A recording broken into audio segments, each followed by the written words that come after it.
Nursing theory. Just a bunch of outdated ideas we are forced to memorize in school, right? Think again. What if I told you that the theories you brushed off could actually make or break your clinical practice? Or that understanding these concepts could transform the way you care for your patients and navigate the healthcare system? Let's explore the top 5 nursing theories every nurse should know about, and why they matter far more than you think. But before we dive into them, what is the deal with nursing theory? Why do we need it? And how does it fit into modern practice? The truth is, nursing theory provides the framework for how we approach patient care. It's not just a relic of academic exercise. It shapes everything from how we conduct assessments to how we interact with patients, families, and colleagues. The best part: these theories are as relevant today as they were when they were first developed, perhaps even more so given the complexity of modern healthcare. So let's break it down with the 5 most influential nursing theorists who have shaped the profession, one concept at a time. The first one is, of course, Florence Nightingale. When people think of nursing history, the first name that often comes to mind is Florence Nightingale. But there is a reason her influence extends beyond her reputation as the lady with the lamp. Nightingale's environmental theory is fundamental to modern nursing, and her ideas on patient care are still relevant today. Nightingale believed that the environment plays a critical role in patient recovery. Fresh air, cleanliness, proper ventilation, light, and nutrition were all key elements in promoting health and preventing illnesses. Her focus on hygiene and sanitation were revolutionary at the time, and they laid the groundwork for infection control protocols we still follow today. And just to think about it, we talk so much about antibiotics and treatments, but how often do we consider the patient's environment as part of their healing process? Nightingale's theory reminds us that we can't just focus on the illness.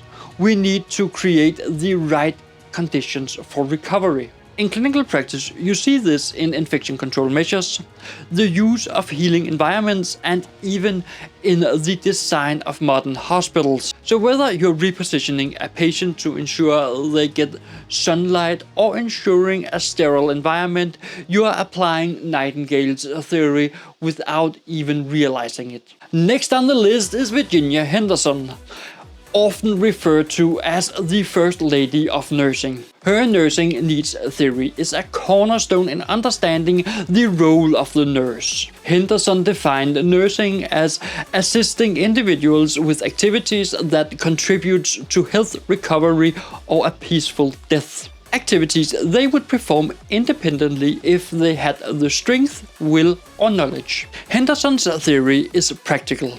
She categorized the 14 basic needs of the patient, which range from breathing and eating to the need for learning and communication. What makes Henderson's approach stand out is its holistic nature. She wasn't just concerned with the physical needs of the patient.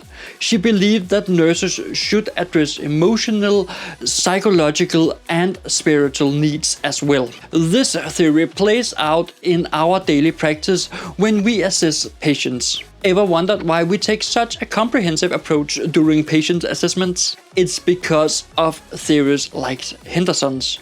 Nurses are trained to look at the whole person, not just the disease or condition. Whether you are helping a post-operative patient regain their independence or teaching a family how to care for their loved ones at home, Henderson's philosophy is alive in modern nursing. And with that in mind, let's move on to someone who really shook things up in the world of psychiatric nursing.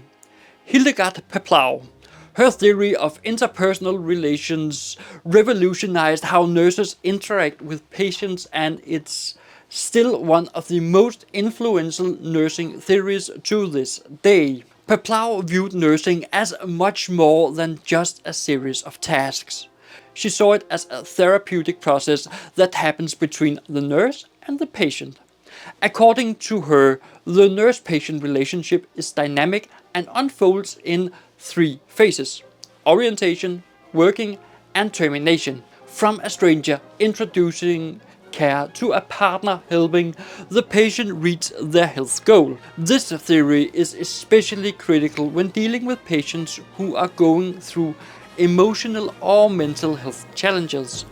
Whether you are calming an anxious person before surgery or providing emotional support to a patient in long-term care, Peplau's theory reminds us that the therapeutic relationship itself is part of the healing process. In today's healthcare, where patient satisfaction and trust are emphasized, Peplau's ideas are more important than ever. The way we build a connection, the empathy we show, and the therapeutic communication we engage in all comes from her insights. And now let's skip to Dorothea Orem's self-care deficit theory.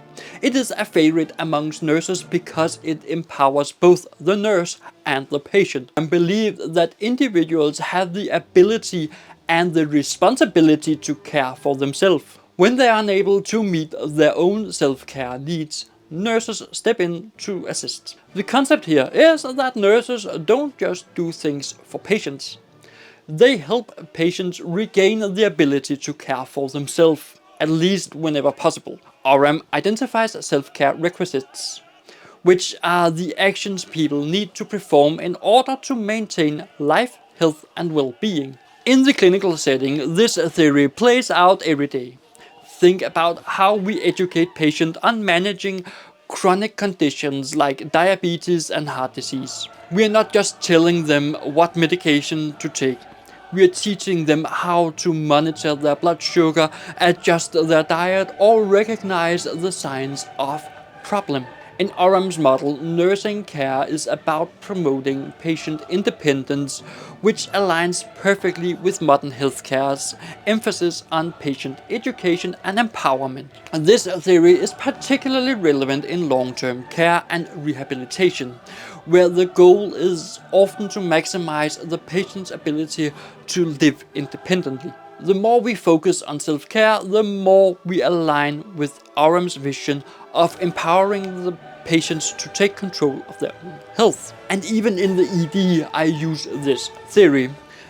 Not that I'd make a conscious choice to use Orem's theory, but I try to make sure that my patient knows as much as they can and can treat themselves at home if at all possible, to avoid them getting back into an overcrowded ED, because we have an overcrowding issue in all EDs worldwide, as far as I'm told, or in most EDs, at least from time to time. But let's move on to Jean Watson, whose theory of human caring is deeply rooted in the philosophy that nursing is more than just a set of tasks. It's a holistic practice that connects body, mind, and spirit. Watson emphasizes the importance of caring and compassion in the nurse-patient relationship. Watson's theory is unique in that it blends science with spirituality.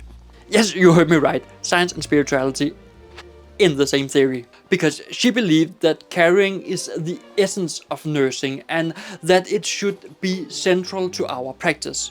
Watson introduced the idea of curative factors, which are the elements nurses must consider to foster a healing environment, such as practicing loving kindness, encouraging spiritual practice, and creating a safe emotional space for the patients. In today's fast-paced healthcare environment, where we are often rushing from task to task, Watson's theory serves as a reminder that nursing isn't just about treating the body, it's about healing the whole person. This is especially relevant in palliative care, where emotional and spiritual needs are often just as critical as physical ones. We see Watson's influence in the way we provide holistic care, whether it is taking a moment to really listen to a patient's fears, creating a calm and supportive environment, or showing compassion through the smallest gesture. Her theory reminds us that these are not extras in nursing, they are essential. So what do these 5 theorists have in common? Each of them looked beyond the tasks of nursing and saw something bigger. They understood that nursing is about more than just following protocols. It's about caring for the whole person, adapting to the unique needs and building relationships that promotes healing. And if you want to get smarter on their theories, then check out my videos right here. It's a playlist with their theories. So check it out right there and become smarter and better at providing holistic, compassionate care.